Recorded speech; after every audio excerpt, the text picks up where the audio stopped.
I talk to you about freedom, I spoke about generosity, and I do believe those are core principles that get retranslated in different circumstances, in reaction to different problems. So I look at it that way, that people take the language and they address problems and they invest new meaning in the terms. Do you know that wonderful quote, that wonderful part in Rousseau where he talks about the people becoming the people?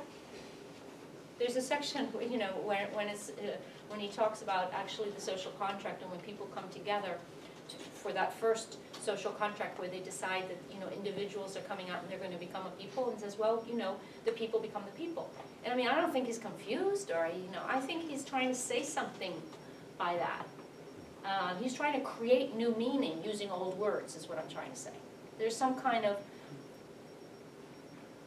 I'm not sure if that bit answered your question, but I kind of, does it? Good. Does it? Yeah. Susan, can you wait a second for me? Oh, I thought I was gonna, what? Oh, No, go ahead. No, Susan.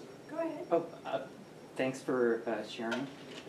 Before, in preparation for your talk today, I wanted to reread a chapter from C.B. McPherson's book, Democracy, Essays, and Retrieval, because it was the first thing I read where I experienced some clarity as opposed to abject confusion about how this word liberal was being used among my classmates, by my professors, and now by my students as well.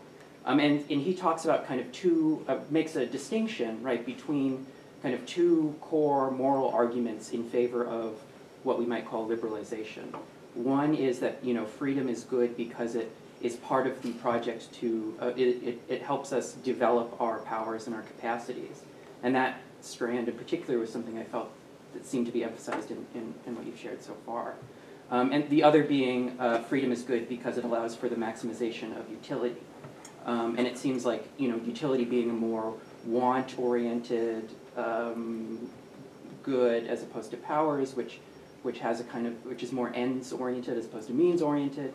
And it seemed like the utility portion is precisely the kind of thing that, you know, folks like Quentin Skinner pick up on when they say liberalism is non-interference. Liberalism isn't really about the kind of development and expansion and the transformation of one's innate powers. It's more about kind of keeping people pleased and happy and kind of happy in their indifference.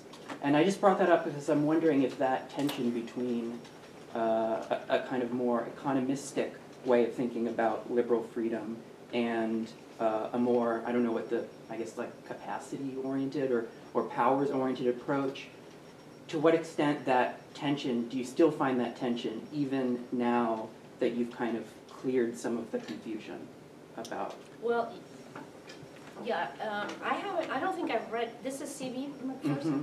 See, I don't think I've read that book. I still assign the possessive individualism book only to show how awful it is. Only to discuss how really bad that is. So I'm surprised that he's written something that you like. That I'll have to look into it. But you know, by the way, reading a bad book. I mean, that's part of that exercise. I mean, this was just my exercise. I teach against books too. You know, that can be very helpful, like clarifying, as you say, like what's wrong with this, and discuss it. I would say that the what did you say, like an economic view of liberal or of freedom versus something else? And it doesn't necessarily have to be about, like, you know, it doesn't necessarily have to be political economists who are saying it, but we tend to associate it with that. But it is kind of like an individualistic? Yeah, that like it is a kind of what we think of as actually when people say laissez-faire, when they invoke that kind of ethos of indifference, of you go your way, I go my way, as long as we all get what we want, we're happy, as opposed to kind of like liberalism in the way that I heard most kind of present in your talk, which was about developing capacities, and sometimes that could be aristocratic in ways that were, you know, like Whiggish in ways that we wouldn't necessarily expect modern liberals to be. Mm-hmm. Well, I don't know if I would say aristocratic, but yeah, I do think that there are these two streams, you know, I was talking about earlier, where you're thinking in two different ways about liberty and about freedom. But I would say that it's about, again, I get back to the morals, you know. I really think that there's a lot there about you can't even be free if you, first of all, you can't, the reason you're free, the reason you have rights is because you have duties. Okay, the freedom is there to make you a better person. Why do you have free will even? Some of them, will go into that. And you have Christian thinkers, you have theologians talking about that. You were given free will in order to kind of, if we all were predestined or, and there's an argument for that too, the Calvinist and all of that, but you can't talk about virtue if you don't talk about freedom on a personal level.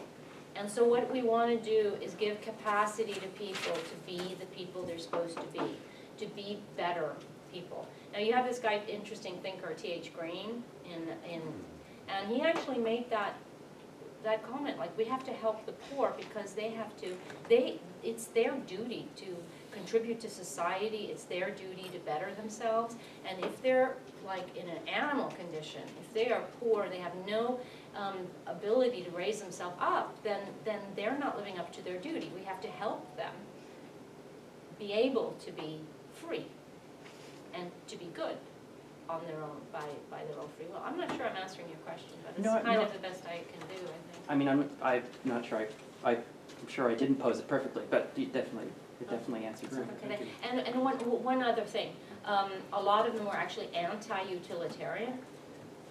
Because they thought, especially Constant, these early French ones, are anti-utilitarian because they think, it's a bit selfish to them, like anti-Bentham. The sort of thread that I heard from the talk is sort of like what John and I were talking about with Bush and, this attack, that the main thread for what a liberal is what people didn't like, and use it to hit people over the head. And so I have a two-part question. One, am I right that that's really what the sort of main thread is? And secondly, you talk a lot about, in your discussion, about as if there are groups of people, the liberals, but I only got ideas. I didn't get a sense of who these people are, particularly in a collective sense, not necessarily a political party, but people who saw themselves as part of a group that thought of themselves as liberals. So what am I missing? Is it just because that's a great question. I'm sorry I didn't make that clear, but there are definitely groups of people call themselves, even the Liberal Party is an expression, of course, even before there are such a thing as a party. And it's more loose grouping of people. The problem is, and they keep saying it again and again and again, is that they can't find agreement. It's like today, in a sense, and that weakens them often. When it comes to a real problem, like a dictator, or they usually come together and they're stronger. But they are lamenting all the time. Benjamin Constant, who's one of the founders, one of the first people who speaks about liberal ideas as this cluster that we talked about, civil equality, constitutional government, and all the rest.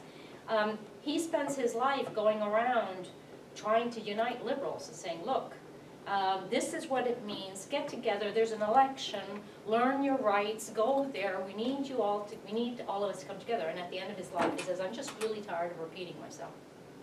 Nobody's listening to me, I'm fed up with this. And you get it later when there's the Napoleon, a lot of anger between them. Well, should we cooperate with him? Should we collaborate with him? Should we not? So they know they're liberals. But does that mean that they agree?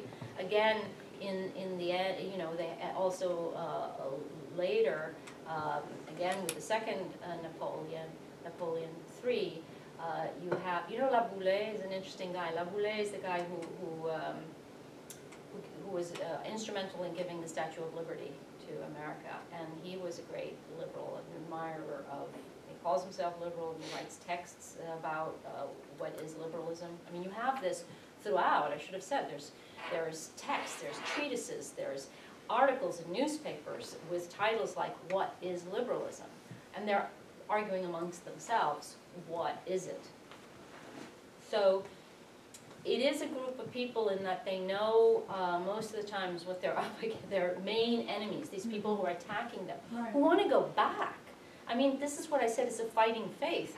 In Europe, it's very clear that they can go back to kind of absolute monarchy until very late, until the last third of the 19th century. You have these revolutions and there's always a backlash where you get a dictator or you get a monarch who tries to become an absolute monarch, and you have Bismarck in Germany, you have Napoleon. These are late, this is late.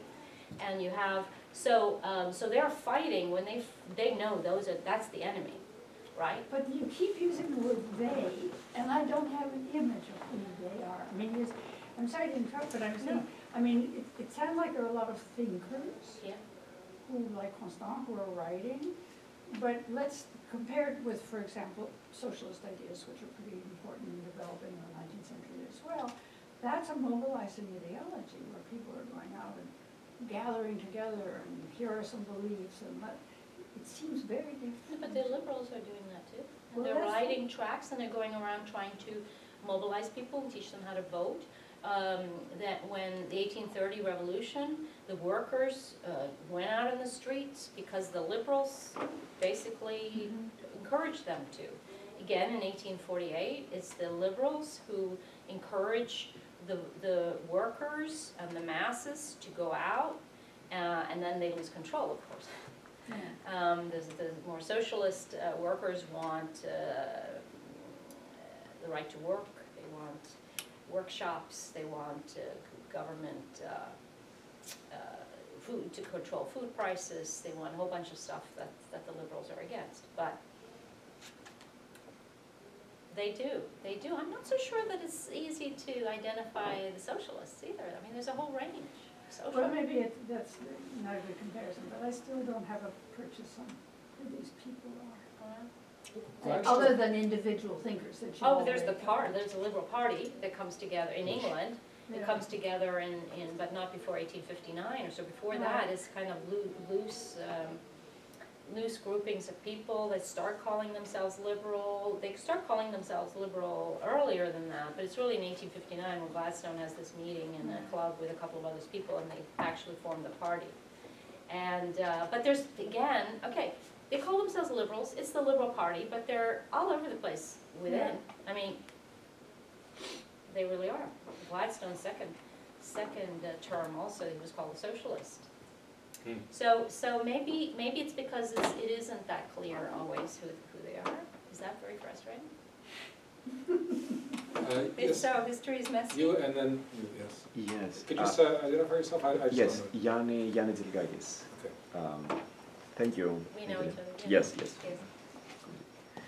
I wanted to touch on the nexus between liberalism and libertarianism, because I think that there was a few years ago there were, and at least in libertarian circles, there used to be like an affinity towards liberals. I don't know, maybe in some grand plan to actually make a coalition between the two. And to me it sounds that should be natural.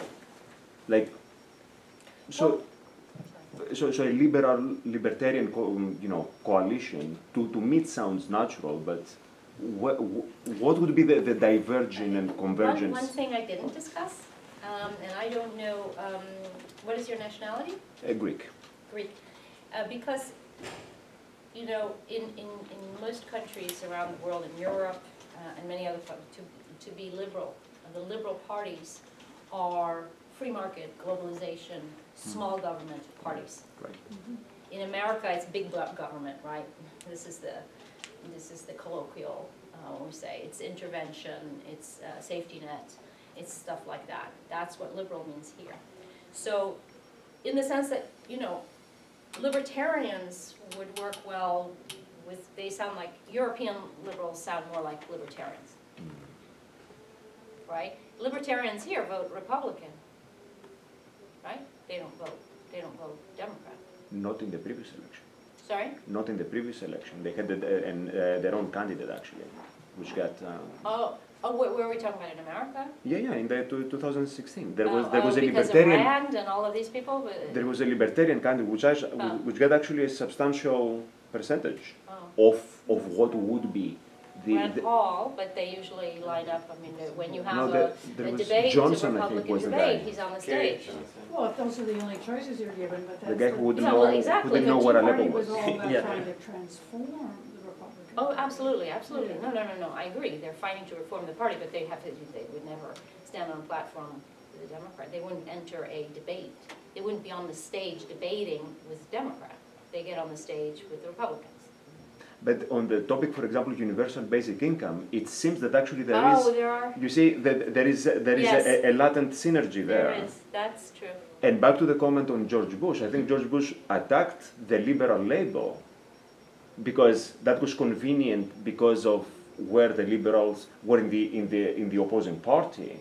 But I think his main target was libertarians, because as conservatives do not mesh well with libertarians No, in social issues, I think.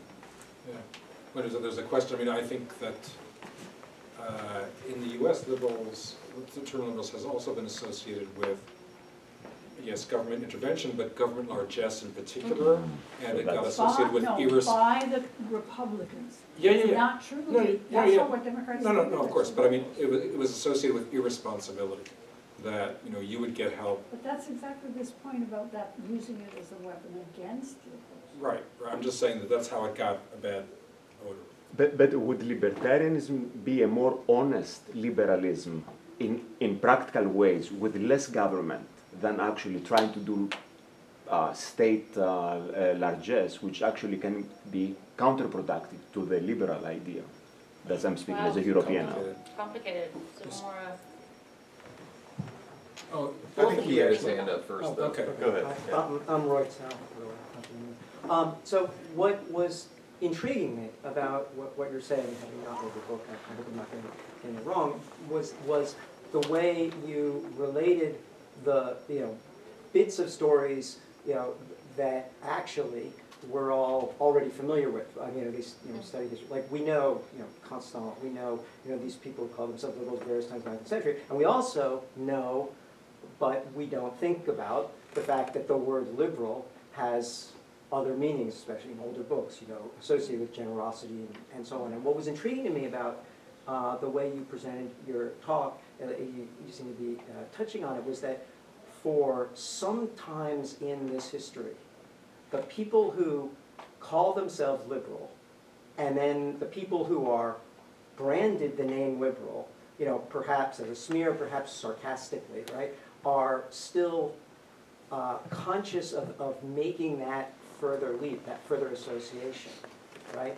And so I guess what I'm wondering is how far do you see that as a continuous strand? And if it is a continuous strand, then it strikes me that part of what's interesting in the history, right, is that it may be that a bunch of people come together in a party and call themselves the Liberal Party and then decide that they're going to be a free market party, right? And it may be that meanwhile in another country, in another place, other people can't agree with them as, because they have a different idea about the market. But one of those hard things to get at, being historian, being contextualist, is do they still have that same relationship to the word, even if they are associating with different doctrines? Because that seems to be sort of a very hard and interesting thing that comes back to the circle about like Quentin Skinner, for instance, is that like the Quentin Skinner style of applying what Quentin Skinner says the method should be isn't very good at it. That when you're just saying you're going to say what is this thing they got from this book and so on. Like when people maintain that kind of double relationship where like, yes, we're liberals, we're taking the word, we're using it this way, but we still we're doing it because we know that the word has this other meaning too. And it's So I'm not sure I follow you exactly, but are you then saying that they take the word because they're kind of, it's a strategic use of the word? Well, no, I mean, perhaps not a strategic use, right? But at some point, you're going back there, you're doing the history, which I don't really know, but you're going back and saying, so there were, people started calling themselves liberal. People started being mocked for being, quote, liberal. And I take it when you say smear word, It must have, in some extent, been sarcastic smear word, you know, because if they weren't calling themselves liberal at first, like, oh, these liberals who, you know, liberal had been this kind of a magnanimous virtue, but actually it's this terrible, Right. you know, atheistic. They literally said right? you're distorting the word, you're playing tricks on the people, you're playing word games, because we know what liberal means. Liberal Right. is an aristocratic virtue of gentlemen, and it's generosity. And you're disgusting, you're running around taking things from people. Right. And you're the rabble, and you're barbarians, I mean, literally, you know? Right, but they're doing it, but there's a reason they're I mean, it's not just marketing, right? It's because they have some idea about, you know, Sure. how they identify with that. And it strikes me, you know, thinking about the 20th century, that if I were to, you know, take what I think I got from your book and then think about the 20th century, it may give us a different way then of thinking about, you know, what is it that, for instance, Isaiah Berlin has in common with Franklin Roosevelt? You know, which isn't so easy, you know, to pin down doctrinally, but that actually, you know, Berlin has this wonderful essay about Franklin Roosevelt in which which it seems to have to do more with like a kind of affinity of an attitude, more than about a set of doctrines and ideas. Mm. So this is Right. Take it. That gave me a lot to think about. Isaiah Berlin, by the way, I mean, I read him as not that far away. I mean, he called himself a social democrat or a laborite or something like this. You know, he sounds like not in that famous speech that everybody quotes, where he uses Rousseau as the evil one and Right. Constant as the good one, because modern liberty is all about getting government off your back or doing whatever you want or something. It has led to a misinterpretation of Berlin, I think, because he was much more social democratic than all that. I'm really not sure how to answer your question. Okay. Well, I mean, Maybe with a glass of wine. But I'll be looser with. Well, I suppose that the sort of this valence of associating ideas at different times with attitudes of generosity, large-spiritedness, or something, right, is something that can get easily lost if we're thinking about the history of ideas as sort of history of doctrines and contracts. But maybe there are commonalities there that, you know, can be.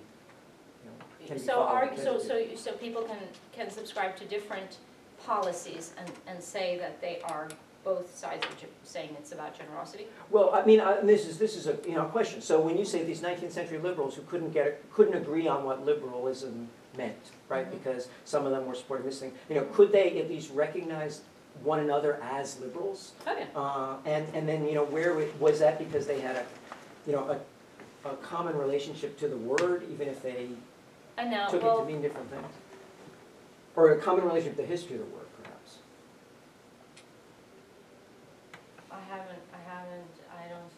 have to think about that. I haven't really seen them saying, you know, we're all united because of the word or something like that. Okay. We should all, they do occasionally come together and understand that they have a common enemy, but I mean, they don't really talk about the word, I don't think. I have to go back and check that out. There are people who write these dictionary entries and they say, well, this is we're the real liberal. The real liberal thinks of that. They call themselves liberal. Oh, I have this wonderful quote in a dictionary where they say they shouldn't be allowed to call themselves liberals. They're really hedonists.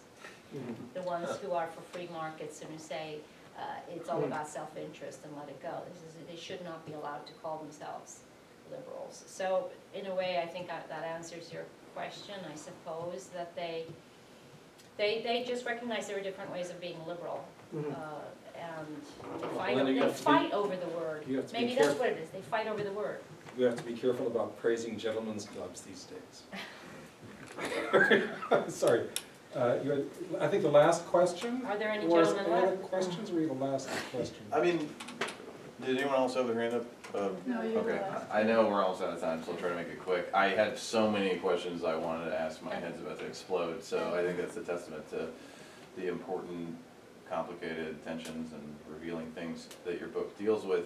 One thing I wanted to ask though is it's funny, like in the first moment or so that you're speaking, you mentioned Skinner and sort of like having that historiographic approach and your sympathy for what it can do and maybe its descriptive power and the picture it can give us.